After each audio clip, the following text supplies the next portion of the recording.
on the inside. Walking around on the inside of your mind. Walking around on the inside.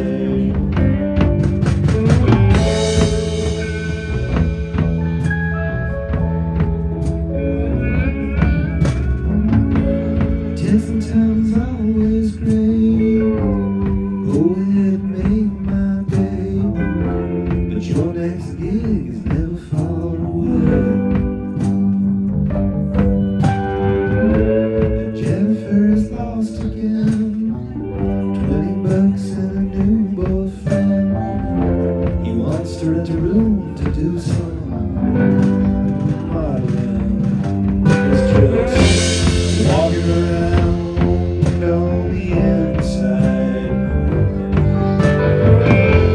Walking around on the inside.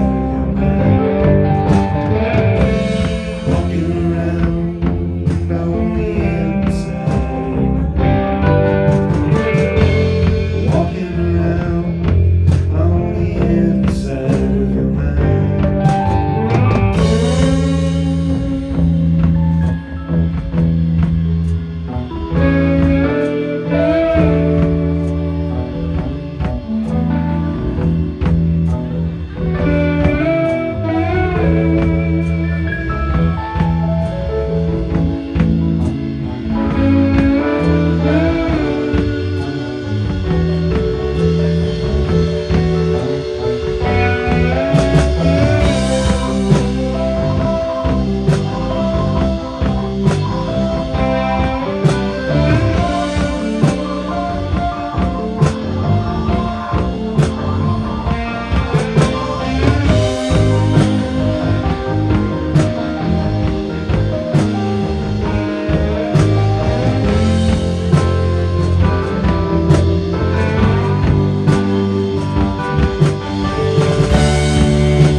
Thank you so much. That's all we've got for you.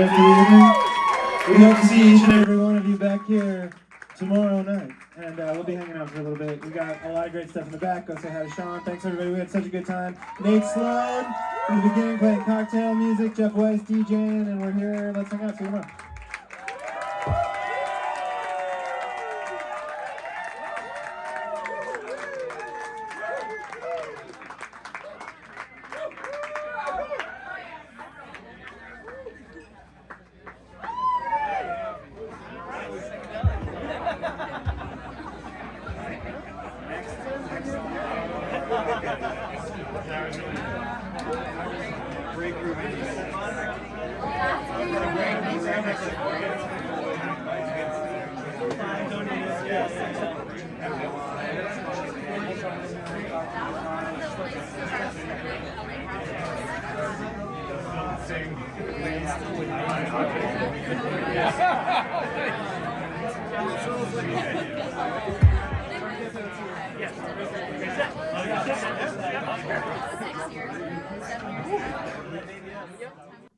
So I guess what inspired the decision to cover songs from Dark Side of the Moon? Well, some more publicly facing than others. There are a few members of our band are very big, or have Pink Floyd in their DNA. And I think we were just like, when we were workshopping the dark light thing, the duality was sort of the idea that we talked about. I think it actually came up from the masks of this, frowning dark, smiling light.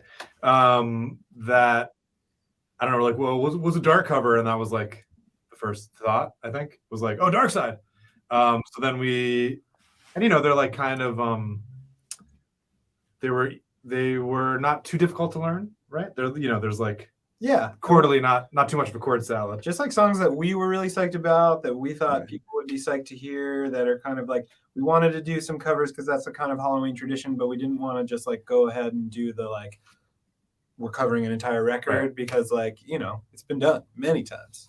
Thought it'd be cool. So like we somehow came up with this like dark night, light night motif and decided to model all the songs we played and the jams to a degree based on that. So, and like throwing some covers in there.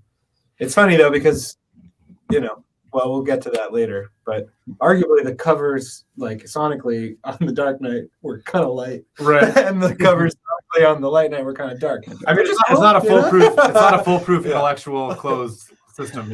It was more, we were kind of workshopping it. Although it's interesting, the choosing of covers is an interesting thing, I think, like in a jam world sense. I think like approaching covers is very different than, I don't know, it would be a Vampire Weekend or something where like, I think you kind of want it to like hit pretty quickly. Like you want, because you're doing your own spin and maybe jamming on it and changing it up. It's like having the song be more recognizable, very recognizable, almost feels like more appropriate, more like welcomed in a jam context. Totally. That's why like doing Dark Side, everyone knows Breathe. It helps when, oh, I know this song. You don't have to think about it too much.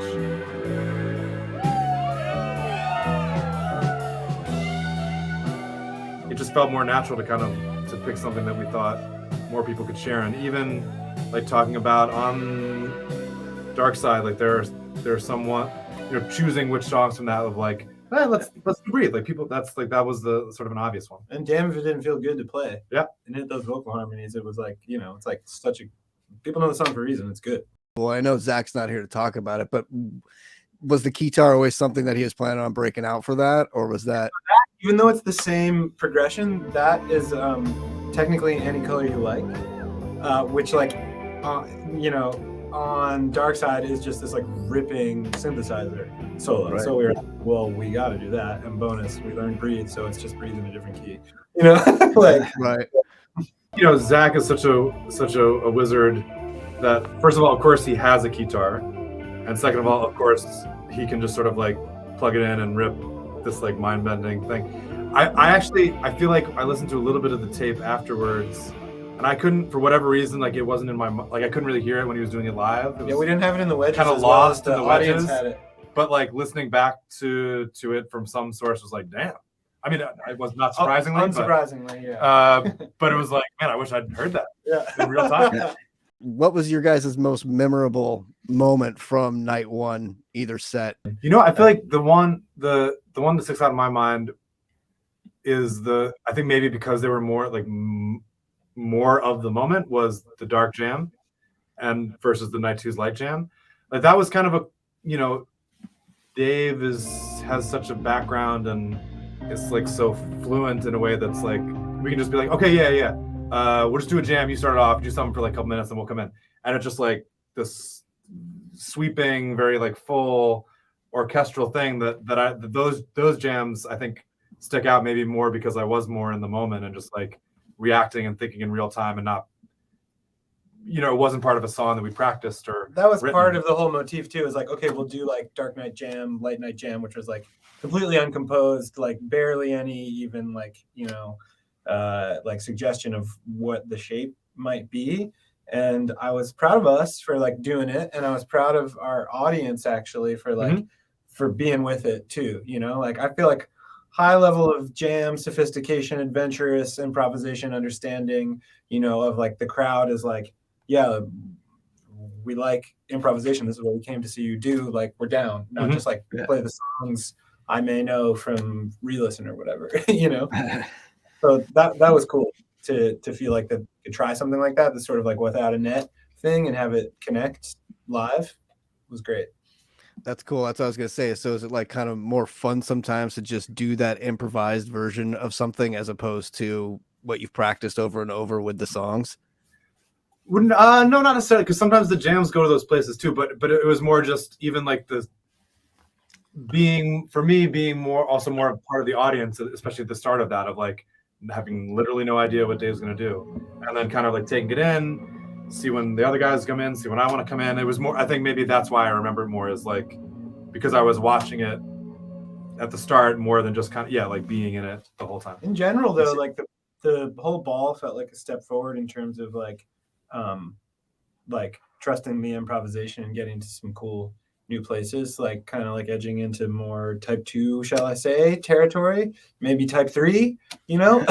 Like and I think part of the reason that was, although this isn't going to be the case as long, because we sort of this week have been like kind of doubling the size of our song catalog, but like, you know, it was like, okay, we're playing 4 sets over 2 nights, we have 9 composed songs. You know what I mean? And we're gonna try to like create like, you know, 3 hours of music per night.